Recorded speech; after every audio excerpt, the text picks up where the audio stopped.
Hi, I'm Tom Garrett. I want to speak to you today in my fourth legislative update about the goings-on here at the General Assembly. This has been an eventful week. Last week I talked about some of the partisan bickering, some of the inability of certain individuals and certain parties to vote for common sense legislation. Well, this week I'd like to declare at least one small victory.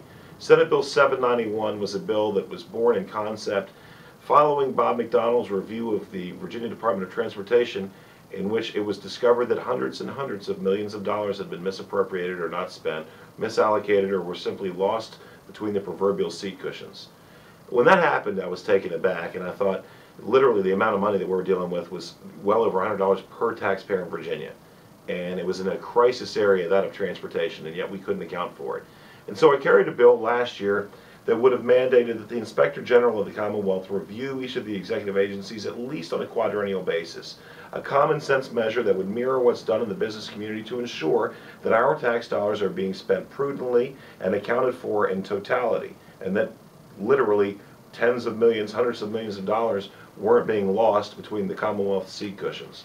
Well, this year Senate Bill 791 succeeded where last year's bill failed. Senate Bill 791 does in fact require that the Commonwealth's Inspector General provide a system of review of each of the organizations under the executive branch of the Commonwealth, to include VDOT, which is obviously the 800-pound gorilla in this room, and that we will now have a better system of accountability and stewardship of the dollars of the taxpayers of the Commonwealth.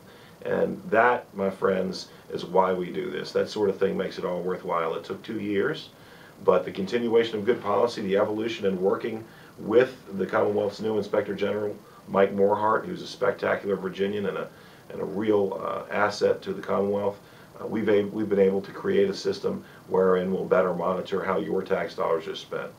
I want to speak also briefly about Senate Bill 1378.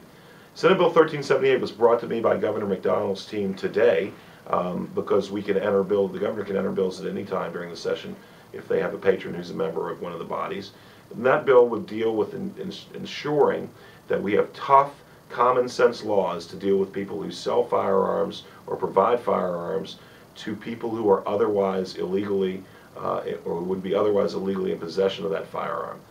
We have a situation here where guns are vilified and law-abiding gun owners are vilified and our constitutional rights are vilified, and yet the mental health problems and the criminal element are left out of the debate. What Senate Bill 1378 does is it recognizes that guns don't kill people, people kill people, and it strengthens the penalties for those who would provide a gun to someone who they know shouldn't own one, strengthens penalties against a criminal or mentally incapacitated individual who's forbidden from owning a gun, who solicits another to purchase a gun for them, and strengthens penalties for those who would purchase guns and sell them illegally either inside or outside of the Commonwealth. It is a criminal control bill, it's common sense, and it's the right response to the crises that we've seen in places like Newtown and Aurora.